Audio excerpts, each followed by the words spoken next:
ತಮಿಳುನಾಡಿಗೆ ರಾತ್ರೋರಾತ್ರಿ ನೀರು ಬಿಟ್ಟ ಸರ್ಕಾರ, ಮಂಡ್ಯದಲ್ಲಿ ಜೋರಾಯಿತು ಆಕ್ರೋಶ. ಸರ್ಕಾರದ ವಿರುದ್ಧ ಎಳ್ಳು ನೀರು ಬಿಟ್ಟು ಪ್ರತಿಭಟನೆ.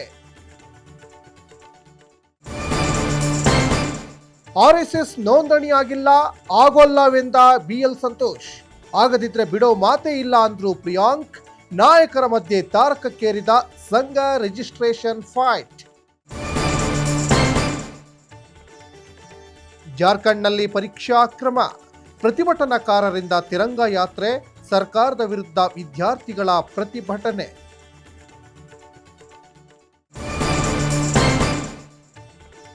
ಲಾಲ್ಬಾಗ್ನಲ್ಲಿ ಫ್ಲವರ್ ಶೋಗೆ ನೆಟ್ವರ್ಕ್ ಗ್ರಹಣ. ಕ್ಯೂಆರ್ ಕೋಡ್ ಸ್ಕ್ಯಾನ್ ಆಗದೆ ಜನರು ಗರಂ. ಫಲಪುಷ್ಪ ಪ್ರದರ್ಶನದಲ್ಲಿ ಅವ್ಯವಸ್ಥೆ ಆಗ್ರಹ. ಡೀಸೆಲ್ ಬೆಲೆ ಏರಿಕೆಯಿಂದ ಕೆಎಸ್ಆರ್ಟಿಸಿಗೆ ನಷ್ಟ, 4 ನಿಗಮಗಳಿಗೆ ಸಂಕಷ್ಟ. ಟಿಕೆಟ್ ದರ ಏರಿಕೆ ಸುಳಿವು ಕೊಟ್ಟ ಭೈರತಿ ಸುರೇಶ್.